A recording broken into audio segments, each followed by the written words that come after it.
Hello students. आज की अपनी इस वीडियो में हम जो इनहेरिटेंस होती है क्वांटिटेटिव एंड क्वालिटेटिव कैरेक्टर्स की, उसके बारे में स्टडी करेंगे कि कैसे जो कैरेक्टर्स होते हैं वो एक जनरेशन से दूसरी जनरेशन में इनहेरिट होते हैं। मतलब वो किस तरीके से बिहेव करते हैं जब वो जाते हैं एक जनरेशन से दूसरी जनरेशन में।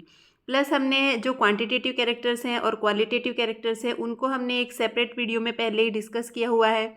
आप हमारी वो वीडियो देख सकते हैं कि ये जो कैरेक्टर्स होते हैं वो कैसे होते हैं, प्लस इनके जो इम्पॉर्टेंट फीचर्स होते हैं वो हमने उस वीडियो में ऑलरेडी डिस्कस कर लिए हैं। तो अब हम डिस्कस करेंगे कि जो इनहेरिटेंस है, दोनों तरीके के जो कैरेक्टर्स होते हैं उनकी इनहेरिटेंस कैसे होती है, वो कौन से प्रिंसिपल्स फॉलो करते हैं। तो सबसे पहले इनहेरिटेंस ऑफ क्वालिटेटिव कैरेक्टर्स। जो क्वालिटेटिव कैरेक्टर्स होते हैं यानी कि जो मोनोजेनिक और ऑलिगोजेनिक कैरेक्टर्स हैं, उनकी इनहेरिटेंस कैसे होती है। तो जब मेंडल्स लॉ रिडिस्कवर हुए 1900 में, तो उस समय पे जो ये क्लियर हुआ कि कैसे एक कैरेक्टर जब उसकी हेरिडिटी कैसे होती है, उसकी इनहेरिटेंस कैसे होती है। मतलब जब वो मेंडल ने जो अपने जो भी एक्सपेरिमेंट्स किए उसके बेसिस पे जो भी रिजल्ट निकाले, उन्हीं को हम प्रिंसिपल्स ऑफ हेरिडिटी कहते हैं। यानी कि उन्हीं के बेसिस पे मोस्ट कैरेक्टर्स की जो है इनहेरिटेंस होती है। यानी कि वो कैसे बिहेव करते हैं F2 जनरेशन में जब वो जाते हैं, उनका रेशोज़ क्या होता है, उसी के बेसिस पे उनकी स्टडी होती है। प्लस जितने भी क्वालिटेटिव कैरेक्टर्स हैं उनकी हमारी जो स्टडी होती है वो इन्हीं को, जो आपके मेंडल्स के लॉ हैं उन्हीं के बेसिस पे उनकी स्टडी होती है। यानी कि वो इन्हीं रूल्स को फॉलो करते हैं और यही एक्सप्लेन भी करते हैं। जो मेंडल्स लॉज ऑफ इनहेरिटेंस है वो पूरी तरीके से एक्सप्लेन करते हैं इनहेरिटेंस को, जो आपके क्वालिटेटिव कैरेक्टर्स हैं। तो इस ये जो जेनेटिक्स है इसको मेंडेलियन जेनेटिक्स कहते हैं और स्पेसिफिकली ये मेंडेलियन जेनेटिक्स हमें बताती है कि कैसे जो क्वालिटेटिव कैरेक्टर्स हैं उनकी इनहेरिटेंस होती है। तो मेंडल ने जो 7 कैरेक्टर हैं पी में, 7 कैरेक्टर्स गार्डन पी के, वो जो डिस्कस किए थे, जो स्टडी किए थे, उन्हीं के बेसिस पे उसने लॉ दिए थे। वो क्या क्या कैरेक्टर्स हैं आप देख सकते हैं। ये जो कैरेक्टर्स हैं, सीड शेप हो गई, इसमें इन्होंने बताया था कि डोमिनेंट फॉर्म कौन सी है और रिसेसिव फॉर्म कौन सी है। जो राउंड डोमिनेंट होता है और रिंकल्ड जो सीड है वो आपके रिसेसिव होते हैं। Likewise pod shape, pod colour, cotyledon colour, seed coat colour, flower position and stem length, ये जो सारे कैरेक्टर्स हैं ये मेंडल ने स्टडी किए। और लकीली मेंडल ने जो भी कैरेक्टर्स स्टडी किए थे वो मोस्टली क्या थे, आपके क्वालिटेटिव कैरेक्टर्स ही थे। तो पहले हमें ये पता नहीं था कि जीन क्या होते हैं या कैरेक्टर्स के लिए जीन्स रिस्पॉन्सिबल होते हैं। मेंडल ने इनको क्या बोला, फैक्टर्स बोला। तो मेंडल ने बोला कि जो फैक्टर्स होते हैं उन्हीं की वजह से उनमें जो डोमिनेंट फैक्टर होता है, रिसेसिव फैक्टर होता है, उन्हीं की वजह से एक ही कैरेक्टर की हमें क्या होती है, दो दो फॉर्म ऑब्जर्व होती हैं। जो मेंडल का वर्क है उस वही हमारा बेसिस है जेनेटिक एनालिसिस का। मतलब कि जो हम आपकी एनालिसिस होती हैं, जो डेटा हमें मिलता है, हम सपोज प्लांट्स हैं उनको हम ग्रो करते हैं, उसके बेसिस पे हमें कुछ डेटा मिलता है। तो वो सबसे क्लासिकल एग्जांपल्स है जो मेंडल्स के लॉ हैं और इनहेरिटेंस की स्टडी के लिए इन्हीं को हम यूज़ करते हैं। और ज़्यादातर जो क्वांटिटेटिव कैरेक्टर्स हैं वो भी मेंडल्स के जो लॉ हैं उनको फॉलो करते हैं। बट क्वांटिटेटिव कैरेक्टर्स में बिकॉज बहुत सारे जीन्स इन्वॉल्व होते हैं तो उनमें हमें वेरिएशन कॉन्टिन्यूस देखने को मिलता है। उसमें आपको जो रेशो होता है 3:1 या 9:3:3:1 वो आपको ऑब्जर्व नहीं होता है। ये जो टिपिकल रेशोज़ हैं ये हमें क्वालिटेटिव कैरेक्टर्स की स्टडी में ही ये ऑब्जर्व होते हैं। तो मेंडल की जो सक्सेस थी वो इसी बात पे बेस्ड थी कि उसने जो भी कैरेक्टर्स चूज़ किए वो ईजिली रिकॉग्नाइजेबल थे, उनका डिफरेंट डिफरेंट फिनोटाइप था। मतलब डोमिनेंट जो फॉर्म है, suppose capital A small A, capital A आपको जो है हाइट दे रहा है, plant height, long plant height, और जो स्मॉल ए है वो आपको ड्वार्फ प्लांट हाइट दे रहा था। ठीक है, यानी कि डिस्टिंक्ट फिनोटाइप था, बिल्कुल डिफरेंट फिनोटाइप ऑब्जर्व हो रहा था। ठीक है, एलील्स से। जो क्वांटिटेटिव कैरेक्टर्स होते हैं उनके केस में ऐसा नहीं होता है, उनके केस में थोड़ा थोड़ा सा डिफरेंस होता है, स्लाइट वेरिएशन हमें ऑब्जर्व होता है बिकॉज मल्टीपल जीन्स इन्वॉल्व होते हैं एक ही सिंगल कैरेक्टर्स के लिए। तो वहाँ पे ऐसा क्लियर कट जो डिस्टिंक्टनेस है, जो डिफरेंशिएशन है वो ऑब्जर्व नहीं होता है। जो ये एलिलिक डिफरेंस है इसी की वजह से यहाँ पे क्या आता है, यहाँ पे फिनोटिपिक डिफरेंस आता है जो क्वालिटेटिव कैरेक्टर्स होते हैं। बट क्वांटिटेटिव कैरेक्टर्स के केस में इन्वायरमेंट का भी बहुत ज़्यादा रोल होता है, बिकॉज हमें पता है G/E इंटरेक्शन के बारे में।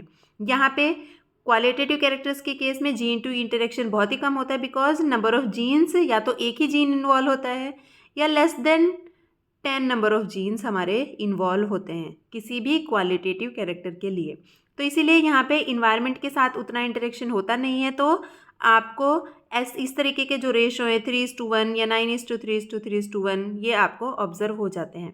ठीक है, ये जो आपके, इसीलिए इनको क्या बोलते हैं, ये जो डिफरेंसेस आते हैं इसको मेजर एलीलिक डिफरेंसेस कहते हैं, जो कि एक या दो जीन के केस में आपको ऑब्जर्व होते हैं।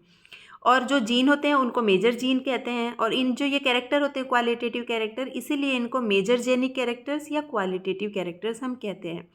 तो मेंडल ने अपनी स्टडीज़ के बेस पे हमें 3 लॉ दिए हैं जो कि इम्पॉर्टेंट है इनहेरिटेंस को पढ़ने के लिए क्वालिटेटिव कैरेक्टर्स की। ठीक है, ये लॉज भी हमने एक अपनी सेपरेट वीडियो में हमने ऑलरेडी डिटेल में डिस्कस किए हुए हैं, आप वहाँ से इनको एक बार डिटेल में स्टडी कर सकते हैं। और जितने भी क्वालिटेटिव कैरेक्टर्स हैं हम पहले ही कह चुके हैं कि ये आपके मेंडल्स लॉ को फॉलो करते हैं, और इनकी जो स्टडी होती है वो किसकी फॉर्म में होती है, रेशोज़ की और फ्रीक्वेंसीज़ की फॉर्म में इनकी स्टडी होती है। दूसरा जो एक इम्पॉर्टेंट कैरेक्टर हमारा जो मतलब इम्पॉर्टेंट एक फिनोमिना है जो रोल प्ले करता है इनहेरिटेंस में, वो है प्लियोट्रॉफी और प्लियोट्रॉफिक इफेक्ट। जब प्लियोट्रॉफिक इफेक्ट क्या होता है, जब एक single major gene multiple characters को इफेक्ट करे या मोर देन वन कैरेक्टर को इफेक्ट करे, तब इस फिनोमिना को क्या बोलते हैं, प्लियोट्रॉफी या प्लियोट्रॉफिक इफेक्ट बोलते हैं। जनरली देखो क्या होता है कि एक जीन है, फॉर एग्जांपल कैपिटल ए, इसके 2 एलील हैं कैपिटल ए स्मॉल ए, और ये किसको इफेक्ट कर रहे हैं, ये प्लांट की जो हाइट है उसको इफेक्ट कर रहे हैं। यानी जो one gene one enzyme hypothesis है वो ये कहती है कि एक जीन रिस्पॉन्सिबल है एक कैरेक्टर के लिए। बहुत पहले हम यही मानते थे कि हर एक कैरेक्टर के लिए एक जीन प्रेजेंट होता है, यानी हम इसको दूसरी मतलब वर्ड्स में अगर हम बोले, जो एक सिंगल जीन है, only one gene can affect one character, एक जीन बस एक ही कैरेक्टर के लिए रिस्पॉन्सिबल है। ठीक है, या अगर हम फ्लावर कलर बोले, रेड कलर के फ्लावर है या वाइट कलर के फ्लावर है, उसके लिए आर जीन है। ठीक है, इसके 2 एलील हैं capital R small R. Capital R हमारा रेड बना रहा है फ्लावर कलर, और स्मॉल आर आपका वाइट कलर के फ्लावर बना रहा है। तो हम कह सकते हैं, हम पहले ये मानते थे कि एक जीन एक फिनोटाइप के लिए या एक प्रोटीन के लिए रिस्पॉन्सिबल है, बिकॉज कैरेक्टर किससे बनता है, पहले जो जीन होता है वो मैसेंजर आरएनए बनाता है, आपको पता है, और मैसेंजर आरएनए से क्या बनता है, प्रोटीन बनता है, और इसी प्रोटीन से जो आपका कैरेक्टर है वो डेवलप होता है। तो वन जीन वन एंजाइम और one gene one protein hypothesis सबसे पहले दी गई थी, उसमें यही बात कही गई थी। बट फिर हमारे सामने आया कि कोई एक सिंगल जीन मल्टीपल कैरेक्टर्स को भी अफेक्ट कर सकता है, यानी मोर देन वन कैरेक्टर को भी अफेक्ट कर सकता है। यानी एक जीन है ए, वो आपके जो फ्लावर है उसके कलर को भी अफेक्ट कर रहा है, फ्लावर की जो पोजीशन है प्लांट के ऊपर उसको भी अफेक्ट कर रहा है। ये जो जीन है ए, ये जो फ्लावर का जो शेप है उसको भी अफेक्ट कर रहा है। यानी ये जो 3 अलग अलग कैरेक्टर हो गए ना, फ्लावर का कलर, फ्लावर की पोजीशन, फ्लावर का जो शेप है, तो इन सबको ये एक सिंगल जीन क्या कर रहा है, अफेक्ट कर रहा है। इस फिनोमिना को क्या बोलते हैं, इस फिनोमिना को ही प्लियोट्रॉफी और प्लियोट्रॉफिक इफेक्ट बोलते हैं।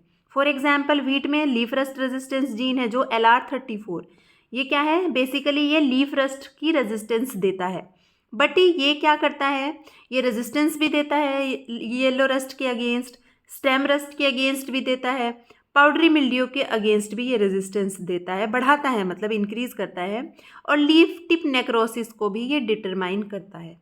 ठीक है, यानी इतने सारे मल्टीपल कैरेक्टर्स को एक सिंगल जीन क्या कर रहा है, अफेक्ट कर रहा है। तो ये फिनोमिना क्या है, ये फिनोमिना क्या कह रहा था, प्लियोट्रॉफी और प्लियोट्रॉफिक इफेक्ट। इसके अलावा जीन इंटरेक्शन भी इंपॉर्टेंट रोल प्ले करते हैं जो हमारे कैरेक्टर्स होते हैं उनकी इनहेरिटेंस के लिए। जीन इंटरेक्शन मतलब जब एक कैरेक्टर को 2 जीन मिलके बना रहे हैं, suppose capital A small A capital B small B, इन दोनों जीन का आपस में इंटरेक्शन, ये क्या कहलाता है, जीन इंटरेक्शन कहलाता है। मतलब ये आपस में इंटरेक्शन करके किसी पर्टिकुलर कैरेक्टर को डेवलप करते हैं। ठीक है, ये जीन इंटरेक्शन जो होता है इसको इंटर एलीलिक इंटरेक्शन भी कहते हैं। क्या कहते हैं, इंटर एलीलिक। इंटर का मतलब अलग अलग, यानी अलग अलग जीन के एलील्स के बीच में जब इंटरेक्शन होने लगे तब उसको क्या बोलते हैं, जीन इंटरेक्शन या इंटर एलीलिक इंटरेक्शन। एक जीन का दूसरे जीन के साथ इंटरेक्शन क्या कहलाया है, जीन इंटरेक्शन। तो बेसिकली जीन जब इंटरेक्ट करेंगे तो अल्टीमेटली तो उनके एलील इंटरेक्शन करेंगे ना एक दूसरे के साथ में। तो जब एक जीन के एलील दूसरे एलील के जीन के एलील के साथ में इंटरेक्शन करने लगे तब उसको क्या बोलते हैं, जीन इंटरेक्शन, या प्रिसाइजली हम उसको इंटर एलीलिक इंटरेक्शन कहते हैं। इंटर एलीलिक मतलब दो जीन के एलील्स के बीच में इंटरेक्शन, जब ये आपस में इंटरेक्शन करें तो ये आपके डिफरेंट डिफरेंट टाइप के आपके इंटरेक्शन होते हैं, जैसे complementary, supplementary, epistatic, inhibitory, duplicate and polymeric. ये रिकॉग्नाइजेबल जीन इंटरेक्शन है। इसमें क्या होता है, अगर दो जीन आपस में इंटरेक्शन, मेंडल ने क्या बोला था, मेंडल ने दिया था लॉ ऑफ इंडिपेंडेंट असॉर्टमेंट, जिससे कि उसमें क्या बोला था कि अगर दो जीन है, capital A small A, capital B small B, ये दो जीन आपस में है तो इनकी इनहेरिटेंस इंडिपेंडेंट होगी। मेंडल ने ये बताया था कि ये अगली जनरेशन में F2 में जब ये जाएंगे ये इंडिपेंडेंटली मतलब असॉर्ट होंगे, यानी एक जनरेशन से दूसरी जनरेशन में इनका इंडिपेंडेंट ट्रांसफ़र होगा या असॉर्टमेंट होगा। बट जीन इंटरेक्शन क्या है, ये डेविएशन है, मतलब ये जो फिनोमिना है जीन इंटरेक्शन का, ये इसको फॉलो नहीं करता है लॉ ऑफ इंडिपेंडेंट असॉर्टमेंट को। इंडिपेंडेंटली नहीं जाते हैं, मतलब एक दूसरे के साथ इंटरेक्शन करते हैं। ठीक है, कुछ जीन होते हैं जो इंटरेक्शन भी करते हैं, सारे जीन नहीं करेंगे, मोस्ट ऑफ द जीन तो आपके मेंडल्स के लॉ को फॉलो करेंगे। बट अगर जीन इंटरेक्शन हो रहा है तो जो 9:3:3:1 का जो रेशो है, ठीक है, जो आपका टिपिकल डाईहाइब्रिड रेशो होता है, यानी जब हम दो जीन को लेके क्रॉस बनाते हैं, capital A small A, capital B small B, दो जीन की एक साथ इनहेरिटेंस को स्टडी जब हम करते हैं, मेंडल के जो डाईहाइब्रिड क्रॉस है या लॉ ऑफ इंडिपेंडेंट असॉर्टमेंट है, दो जीन की एक साथ इनहेरिटेंस हम स्टडी कर रहे हैं, तो रेशो क्या आता है 9:3:3:1। बट जीन इंटरेक्शन में क्या होते हैं, ये रेशोज हमारे चेंज हो जाते हैं। कॉम्प्लीमेंट्री में 9:7 में हो जाएगा, सप्लीमेंट्री में 9:3:4 में, एपिस्टेटिक इंटरेक्शन में 12:3:1, inhibitory type of gene interaction में ये 13:3 हो जाएगा, डुप्लीकेट में 15:1 और पॉलीमेरिक में 9:6:1। तो कुछ जीन की जो क्वालिटेटिव कैरेक्टर्स होते हैं, जिनके लिए जो दो जीन हैं वो रिस्पॉन्सिबल है और आपस में इंटरेक्शन भी करते हैं, उनके लिए ये जो जीन इंटरेक्शन है इन तरीके से उनकी इनहेरिटेंस होती है, और इनकी जो स्टडी होती है वो हम इन रेशोज़ के बेसिस पे हम करते हैं। उसके अलावा लिंकेज भी इम्पॉर्टेंट रोल प्ले करती है जो भी कैरेक्टर्स हैं उनकी इनहेरिटेंस में। ठीक है, लिंकेज क्या होता है, लिंकेज होता है जब जीन क्या करते हैं, शो करते हैं टेंडेंसी एक साथ इनहेरिटेड होते हैं एक जनरेशन से दूसरी जनरेशन में। ठीक है, यानी दो जीन है, capital A small A, capital B small B, ये आपस में लिंक्ड हैं। मेंडल ने तो क्या बोला था, कोई जीन आपस में इंटरेक्शन नहीं करते हैं, कोई जीन आपस में एक दूसरे के साथ लिंक नहीं होते हैं। एक जीन की जो इनहेरिटेंस है वो दूसरे जीन की इनहेरिटेंस से इंडिपेंडेंट होती है, यानी डिपेंडेंसी नहीं है तो मतलब इंटरेक्शन नहीं है आपस में। एक दूसरे पे डिपेंड होने का मतलब तो इंटरेक्शन होना है ना, इनके बीच में कोई डिपेंडेंसी नहीं है, यानी इंडिपेंडेंट असॉर्टमेंट मेंडल ने बोला था। बट लिंकेज के केस में क्या होता है, ये दोनों जीन आपस में जुड़े हुए होते हैं, ये दोनों अलग नहीं होते हैं, यानी एक जनरेशन से दूसरी जनरेशन में जाएंगे तो साथ ही जाएंगे। तो इनकी जो टेंडेंसी है कुछ जीन्स की, कोई जो कह सकते हैं हम कि उनका क्या है, उनकी खासियत है कि वो इनहेरिट होते हैं एक जनरेशन से दूसरी जनरेशन में एक ही साथ। ओके, ये सेग्रीगेशन शो नहीं करते हैं ये जो कैरेक्टर्स होते हैं, तो इसको क्या बोलते हैं, इस फिनोमिना को लिंकेज बोलते हैं। तो कुछ जीन जो होते हैं उनकी इनहेरिटेंस लिंकेज के अकॉर्डिंग होती है, मतलब वो लिंकेज शो करते हैं। तो ये मोस्टली हमारे फिनोमिना हो गए जो हमारे अफेक्ट करते हैं इनहेरिटेंस को क्वालिटेटिव कैरेक्टर्स की, या जो मोनोजेनिक कैरेक्टर्स होते हैं या ओलिगोजेनिक कैरेक्टर्स होते हैं। अब हम बात करते हैं इनहेरिटेंस क्वांटिटेटिव कैरेक्टर्स या क्वांटिटेटिव ट्रेट्स की। ठीक है, जो क्वांटिटेटिव ट्रेट्स होते हैं हमने पहले ही पढ़ चुके हैं अपनी पिछली वीडियो में कि ये जो हैं पॉलीजेनिक कैरेक्टर्स होते हैं। पॉलीजेनिक मतलब कि इनमें बहुत सारे जीन इन्वॉल्व होते हैं, मल्टीपल जीन क्या करते हैं, एक ही कैरेक्टर को अफेक्ट करते हैं, यानी एक जीन, दो जीन, तीन जीन, ऐसे 100 ऑफ जीन्स क्या करेंगे मिलके एक सिंगल कैरेक्टर को बनाते हैं। तब इसको क्या बोलते हैं कैरेक्टर को, क्वांटिटेटिव कैरेक्टर और पॉलीजेनिक कैरेक्टर। और इनकी जो स्टडी होती है हमने पहले ही डिस्कस किया है कि इनकी जो स्टडी होती है वो आपकी क्वांटिटेटिव जेनेटिक्स या बायोमेट्रिकल जेनेटिक्स के अंदर हम इनको स्टडी करते हैं। और ये कंटिन्यूअस वेरिएशन भी शो करते हैं।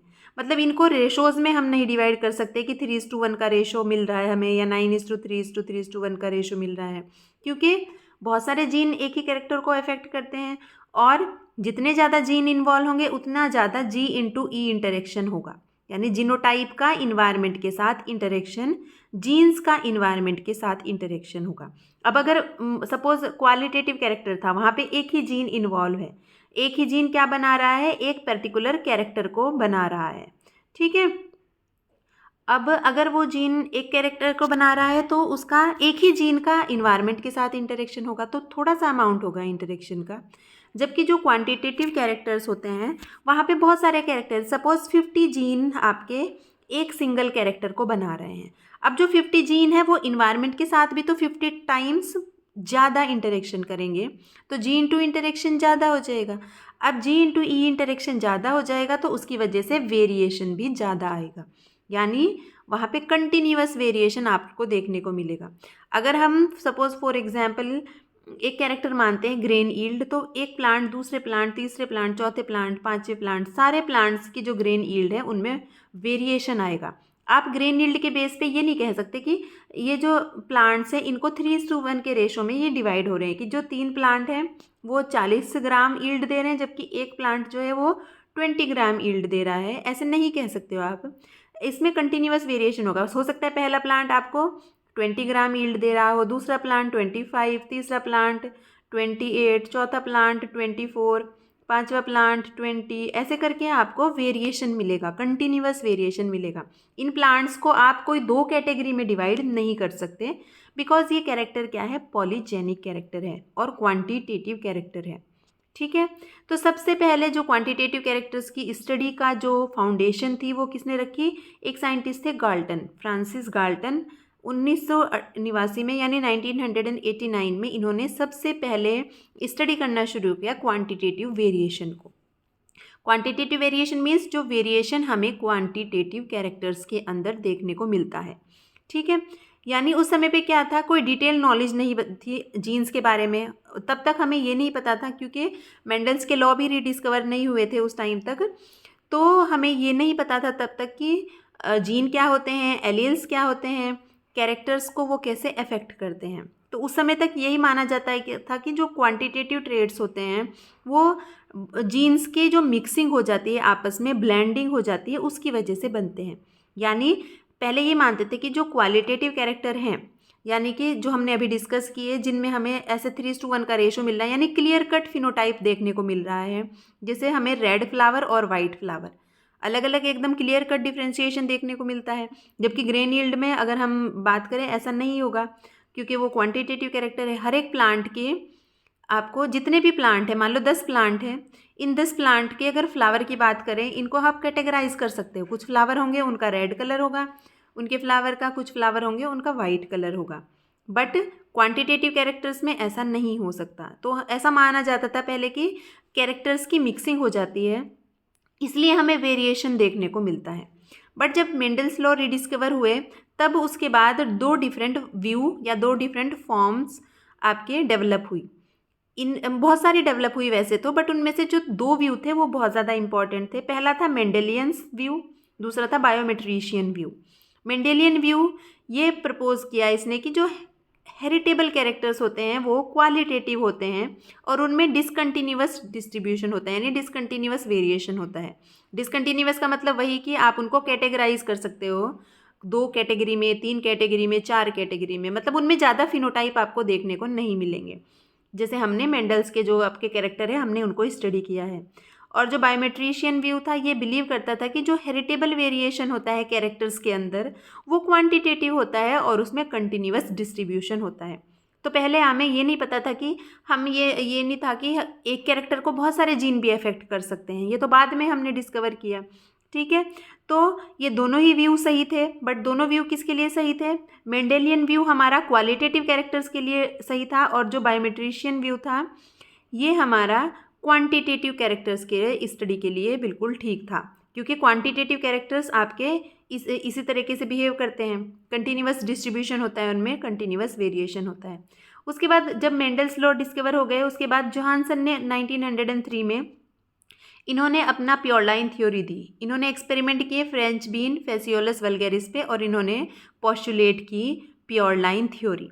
ठीक है, जो प्योर लाइन थ्योरी है ये हमें इन्होंने डेमोन्स्ट्रेट किया इसमें कि जो अकरेंस होती है क्वांटिटेटिव जेनेटिक वेरिएशन की, वो कैसे होती है।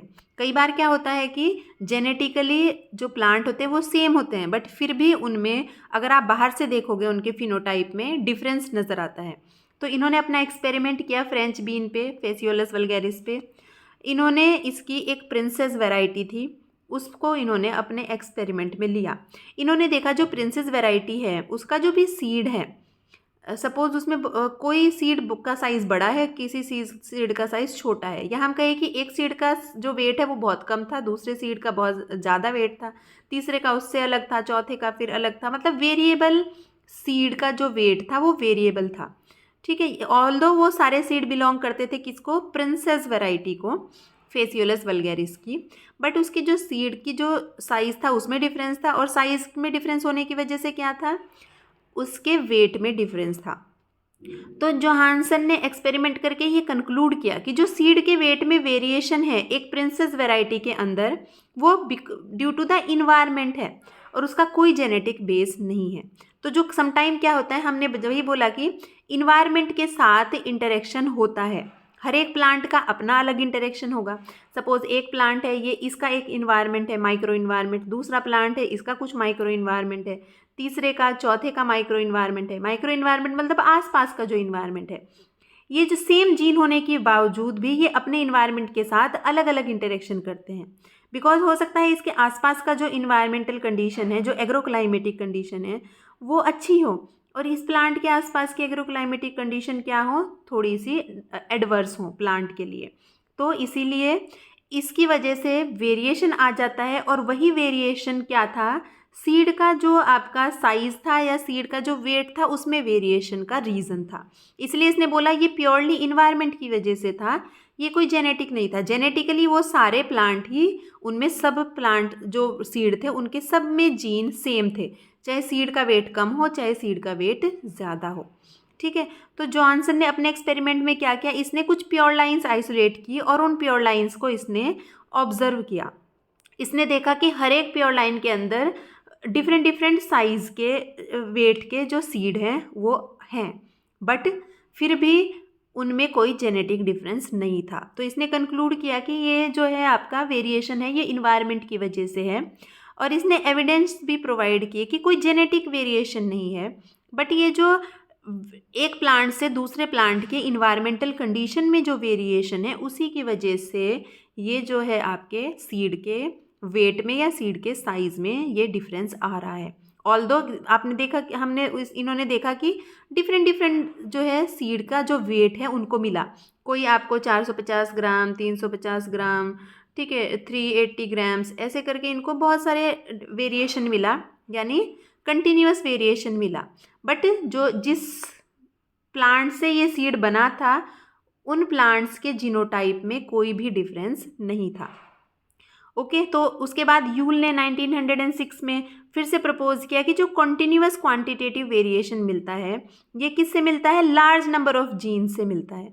जब एक ही कैरेक्टर के लिए बहुत सारे जीन इन्वॉल्व होते हैं, एक सिंगल कैरेक्टर है सपोज, ठीक है, ग्रेन ईल्ड, इसके लिए बहुत सारे जीन जब इन्वॉल्व होते हैं, एक ही कैरेक्टर को मिल के सारे जीन बनाते हैं, तब क्या होता है, हर एक जो जीन है वो इन्वायरमेंट के साथ इंटरेक्शन करता है, और इसी इंटरेक्शन की वजह से इसमें क्या आ जाता है, कैरेक्टर में कंटिन्यूअस वेरिएशन आ जाता है। तो ये यूल ने 1906 में अपने एक्सपेरिमेंट के बेस पे हमें बताया। उसके बाद नेल्सन एहले ने 1909 में जो कर्नल कलर है वीट में जो सीड का जो कलर होता है उसको, सीड को क्या बोलते हैं, कर्नल बोलते हैं।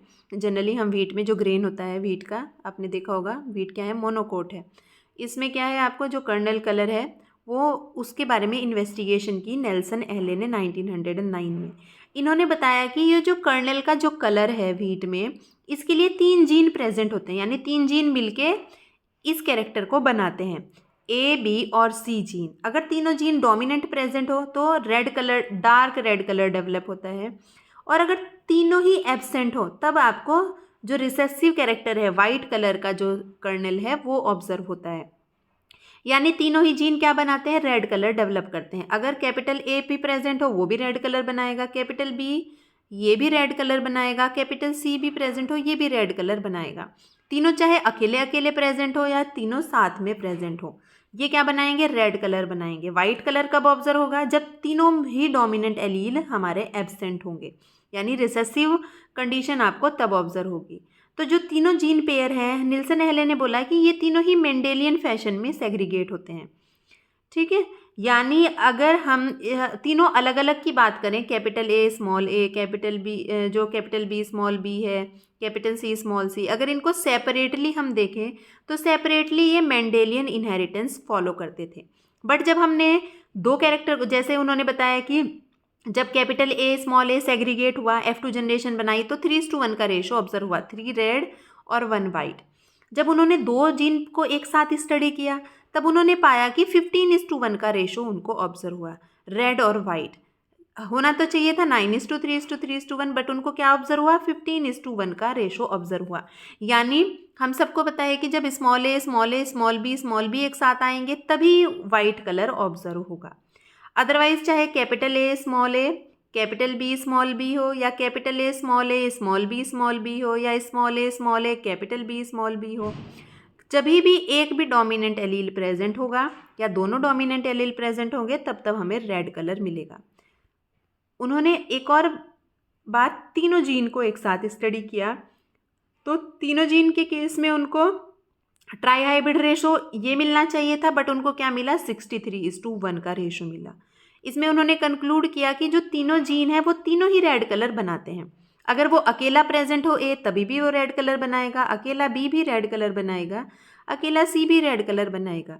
जब ए और बी इकट्ठे होंगे तभी भी वो रेड कलर बनाएंगे, जब ए और सी इकट्ठे होंगे तभी भी वो रेड कलर बनाएंगे, बी और सी इकट्ठे होंगे तभी भी रेड कलर बनाएंगे, और ए बी सी तीनों इकट्ठे होंगे तभी भी वो रेड कलर बनाएंगे।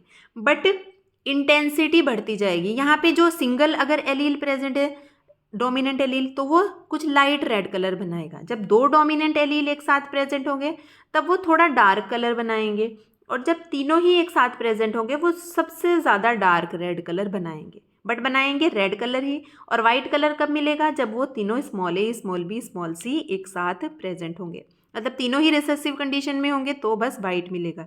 इसलिए आप देख रहे हो एक ही वाइट, हर एक उसमें उन्होंने स्टडी किया, उनको एक ही वाइट मिला।